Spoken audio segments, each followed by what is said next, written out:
पूर्णिया में भारतीय जनता पार्टी की ओर से प्रधानमंत्री गरीब कल्याण अन्न योजना के तहत लाभार्थियों के बीच 5 किलो चावल का वितरण किया गया। कार्यक्रम में मुख्य अतिथि के तौर पर उप मुख्यमंत्री तारकिशोर प्रसाद रहे। इस मौके पर पूर्णिया विधायक विजय खेमका, बनमनखी विधायक कृष्ण कुमार ऋषि, एमएलसी दिलीप जायसवाल और अशोक अग्रवाल मौजूद थे। थैला में रखे ये चावल को उप मुख्यमंत्री ने अपने हाथों से वितरित किया।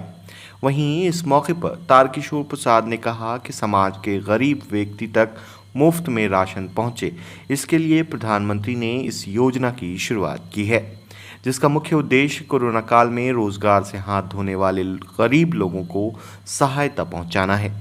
गौरतलब है कि डिप्टी सीएम का जिला कटिहार में बाढ़ के हालात हैं, जहां पर बाढ़ प्रभावित राहत और बचाव के लिए गुहार लगा रहे हैं, पर बीजेपी के नेता जिला मुख्यालय से 5-5 किलो अनाज बांटकर हितैषी होने का दावा कर रहे हैं और मीडिया में खूब चमक रहे हैं।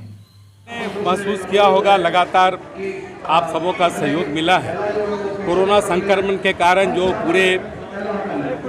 पूरी जो वैश्विक स्थिति बनी, उसमें भारत भी अछूता नहीं रहा।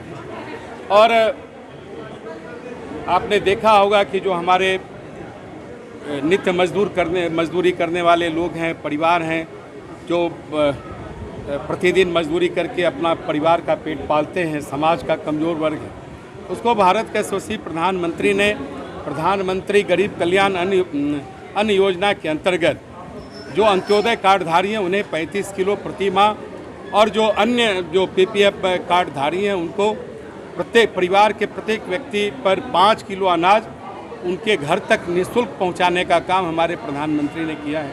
उसके पीछे उद्देश्य यही है कि कोई भी व्यक्ति कोरोना के कारण अगर उनका रोजगार छिन गया है, वो श्रम करने की स्थिति में नहीं है, तो उन्हें कम से कम 2 शाम भोजन उनको निश्चित तौर पर मिले, ये सुनिश्चित करने का हमारे प्रधानमंत्री जी ने इस अभियान को चलाया है। और उसी संदर्भ में आज यह जो थैला है हम लोग वितरण कर रहे हैं, और थैला के साथ यथाशक्ति चावल के रूप में, प्रसाद के रूप में प्रधानमंत्री की ओर से, भारतीय जनता पार्टी की ओर से हमने समाज के कमज़ोर वर्गों को समर्पित करने का काम किया है। और इतना ही नहीं, आपने देखा होगा कि कोरोना के कारण जो पूरे वैश्विक स्थिति पर अमेरिका, ब्रिटेन और इस तरह के जो अग्रणी देश हैं, रूस, जापान, इस महामारी से वो बच नहीं पाए। लाखों लोग उनके यहाँ भी काल कलवित हुए। ऐसे समय में भारत के प्रधानमंत्री ने देश के 2 कंपनियों से टीका तैयार करके पूरे देश के आम जो वयस्क हैं उनको उनके घर तक और उनके मोहल्लों तक टीका केंद्र का सृजन करके उन्हें निःशुल्क टीकाकरण करने का काम किया। क्योंकि आप जानते हैं कि हिंदुस्तान में जो हमारी आबादी है, हमारे जो लोग हैं, जो मानव संसाधन है, ये एक बड़ी ताकत है।